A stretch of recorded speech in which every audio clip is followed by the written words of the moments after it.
think when owners, and you and I have talked about this openly, you know, a Dan Snyder, a Jerry Jones, and Al Davis, whoever, when they become too involved in the process, it just doesn't work. You really have to hire a head coach that you believe in and let him do his job. And a general manager. And a general manager, absolutely. When Bruce Allen took over Tampa, they were like $50 million over the cap. Exactly. This year they're going to be $40 million under the cap, literally. So they'll have the money now to go out and bring in some players. Yep. Unfortunately, Gruden and Bruce won't be there to bring those players in. But you know what? They're going to be somewhere else, and the other teams would be so lucky to get them. I hope so. Wish Jerry Jones would take them. We know well, I don't know. I don't know if they'd want to go there. Yeah, because they won't have wouldn't. any control anyway. Exactly. So. Yeah, they'd have to tie Jerry Jones' hands behind his back. I don't think that's going to happen anytime soon. You know, another coach firing that I thought was a little bit unique in the situation, a big story this year, was Eric Mangini with the Jets. You know, Brett Favre comes in. That was the biggest story probably in the NFL this year. Right. And after being with Green Bay for so many years, what was your feeling, first of all, on his retirement, coming back to football, and the switch? Where do you kind of come out on that? Green Bay should have cut him loose a long time ago. I'll tell you, my wife is from Wisconsin. Okay. And I have a pretty good insight of the way that people feel there. Yep. And they have no use for him. Really? Interesting. Yeah, especially after he quit this time. You know, I'm going to come back, I'm going to leave, I'm going to come back. Yeah. Like they wanted to come back. Finally, at the end of last season, they were just get out of here. Let's get on with our lives. Let's move on, right. And that was the attitude in Wisconsin. Interesting. And I got a real good feel for that because I'm there 3 or 4 times a year and I hear it every time I go back. So they were really okay with Brett Favre leaving. Right. They had absolutely no qualms. Now here's my second question. He goes to the Jets for a year. Now it's, will he retire? Will he come back? Doesn't he owe it to the Jets to stay there another year? I think so, and he's doing the same thing he did in Green Bay. You can't do that. Yeah, plus, you know, they gave up a good quarterback, Pennington. Absolutely. Look what happened at Miami. Well, with Bill Parcells in Miami, Bill Parcells was a good part of that, but he had the foresight to bring Pennington in there. Yes, and believe in him enough to say you're the leader. Absolutely. Yeah. So I don't know if Favre's going to come back to the Jets or not. But they're left hanging now without a quarterback. I think if they're he doesn't. And a coach. And a coach. You know, they got rid of a guy who came in and was trying to get an offense together. And I think after 1 or 2 years, you can't fire a guy. You got to give him a shot to really get in there, especially when it's a mess. Unless you have a player revolt and nobody's going to. Yeah. I mean, the handwriting's on the wall. If he goes 0-16 or something like that. But the Jets aren't that kind of a team. No. They have a pretty good team. Right. So they shouldn't have let Mangini go either. But you don't know. Who knows what Favre told the owners, you know. Well, New York is such a tough place to play. I mean, you're put under the microscope. We all know that from the Giants and the Jets and every sports team in New York, of course. But again, I think that if Brett's going to commit to that, he's got to go in 1 more year. I really think that.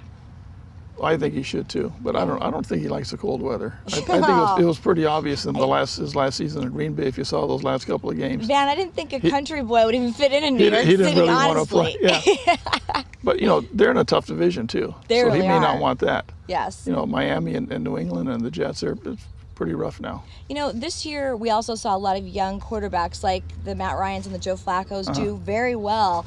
What does it take for a rookie to come in and do that well? Some good veterans around him and a good head coach that's a veteran, although in Baltimore, Harbaugh was also a rookie. Yes. And you can't blame their loss on Pittsburgh to have a rookie coach and a rookie quarterback. No. Because there's 28 teams that never got there. Exactly. With veteran coaches and veteran quarterbacks. Yes. They got beat by a better team, and that's what happens. Yeah. No.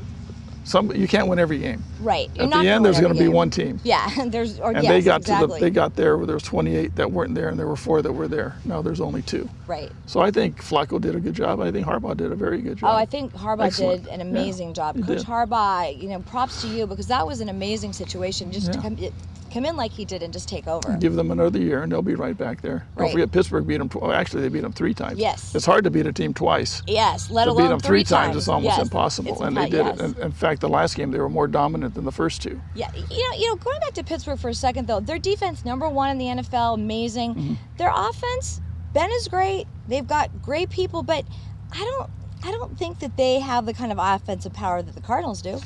I don't either. You know? But they're just a blood and guts. They don't make a lot of mistakes. Yeah, they are. And if you don't make a lot of mistakes, you can hold your own. Whoever doesn't turn the ball over the most is going to win the game, right? Yeah. I think Arizona definitely has much more I offensive do firepower. too. I think the Super Bowl is really going to be about the strong defense against a great offense, and we're going to see what happens with that. Warner is one of the most accurate passers I think I've ever seen. Yeah, he's I'm not amazing. saying he's the greatest quarterback that ever played the game. No, but he's a very solid quarterback. But I'll tell you, he can thread a needle. Yes, he can. And Larry Fitzgerald can catch it no matter where it is. Yes, he can. And if Bolden gets his head together, Yeah. The game's emotional. They've got two He good got a receivers. little He did. emotional. He Yeah. shouldn't have did that. You No. go in the locker room and tell the coach, Of why'd you course. pull me out? But Yeah. but that's going to be a good game. I think it's going to be a great game. Another big story we had this year, of course, was Tom Brady getting hurt, which, you see when a quarterback goes down like that, what the difference it makes to a team. That's a tribute to Belichick. It is, absolutely. I mean, here's a Castle who was recruited as a quarterback to USC. Yes. Played maybe 1 or 2 downs, put him at tight end, then brought him back to quarterback, then to tight end. And Yeah. New England drafted him, Yeah. not knowing anything about him, About except him. except his reputation that he could throw the ball. And they did some scouting on him, from previous years. And look what happened. And I think because he got to learn from Tom Brady Right. as well, watching, and it's just amazing. And he did a good job. As did. Belichick built the offense to fit him, Right. if you saw that. Yes. Oh, absolutely. So he didn't let him make a lot of mistakes. Right. It was pretty conservative. And they almost got to the playoffs again. They did. It was close. In Well, fact, if a couple more weeks, I think they would have gone to the playoffs because they were on a roll at the end. Yeah, if you think of that division with Miami being so strong and the Jets were right in there and the Right. Patriots, they used to run away with that That's division, right. let's face Yeah. it, but Miami, look out because they're good. That's right. They are going to be They're good a very next good year. team. Yeah. They're going to be tough to beat. Okay, and then of course Detroit losing every game. That was tough. Every week I think everybody was pulling for them to win a game. And what happens to your psyche as a team when you just go winless that way? You don't think you can win. Yeah. They're going to have to get some players that have won someplace. Right. They can It's hard to lose 16 games. It's as hard. It's probably harder to lose 16 games than to win 16 games. I think you're right. It's almost impossible. Yeah. And so their mentality is, we're not going to win. Even if when they were ahead, they lose at the end. Right. So they're going to have to get some veterans in there that know how to win. Yeah. And restructure their front office.